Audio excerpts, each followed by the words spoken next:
महाविकास आघाडीमध्ये स्वबळाचे वारे वाहू लागलेले आहेत. पाहूयात त्या संदर्भातल्या टॉप 9 बातम्या. ठाकरे गट मुंबईपासून नागपूरपर्यंत सर्व महापालिका निवडणुका स्वबळावर लढणार. ठाकरे गटाकडून संजय राऊतांची मोठी घोषणा. तर लोकसभा विधानसभेलाच एकटं लढण्याची गरज होती, जास्त जागा आल्या असत्या. राऊतांच्या वक्तव्याला दुसरा देत अरविंद सावंतांचं विधान. असं की लोकसभा आणि विधानसभेला त्याची आवश्यकता, लोकसभेत खास आवश्यकता होती, विधानसभेलाही तशी आवश्यकता होती. आता जर आपल्या पक्षाच्या कार्यकर्त्यांना संधी कुठे देऊ शकतो आपण, त्यापेक्षा स्वावलंबन उभं राहावं, एकटं लढावं. ठाकरे गटाच्या मनामध्ये काय आहे त्यांनाच माहीत. पक्ष टिकवण्यासाठी नाविन्यपूर्ण प्रयत्न. ठाकरे गटाकडून स्वबळावर लढण्याच्या नाऱ्यावर उदय सामंतांची टीका. त्यामध्ये काय नाविन्यपूर्ण आहे असं मला वाटत नाही, कारण आता खरी कसोटी आहे की आता उभाटा सेपरेट लढत असताना जे मुस्लिम बांधव आणि भगिनी आहेत हे आता त्यांना मतदान करतात का. राजकारणामध्ये काही होऊ शकतं. प्रवीण दरेकर यांचं ठाकरे भाजप मनोमिलनाच्या संकेतावर उत्तर.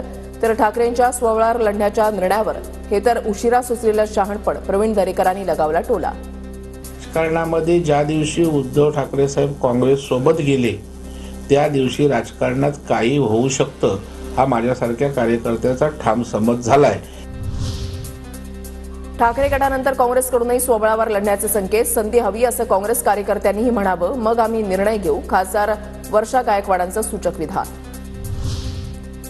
काँग्रेसचा खरा चेहरा त्यांच्यासमोर आला. देशापेक्षा खुर्ची मोठी असा त्यांचा चेहरा. ठाकरे गटाच्या स्वबळाच्या नाऱ्यावर भाजप नेते सुधीर मुनगंटीवार यांची प्रतिक्रिया. ठाकरेंना एकत्र निवडणूक लढवण्याची विनंती करू, नाहीतर आमचा मार्ग मोकळा. ठाकरे गटाच्या स्वबळाच्या नाऱ्यावर काँग्रेसचे नेते विजय वडेट्टीवार यांची प्रतिक्रिया. विजय राऊतांची भूमिका, नेते मोठे आहेत, त्यांच्या पक्षाची भूमिका असेल तरी पण आम्ही एकदा उद्धवजी ठाकरे साहेबांशी चर्चा करू आणि त्यांना विनंती करू की आपण एकत्र लढूया. नाही आले तर आमचा मार्ग मोकळा आहे. भाजपचं राजकारण व्यक्तिगत सुडाचा आणि शत्रुत्वाचा यंत्रणांचा गैरवापर करून राजकीय विरोधकांना तुरुंगात टाकण्याची सुरुवात भाजपकडून. संजय राऊतांचं फडणवीसांना प्रत्युत्तर. भारतीय जनता पक्षाचं राजकारण जे आहे हे व्यक्तिगत सुडाचं आणि व्यक्तिगत शत्रुत्वाचं आहे.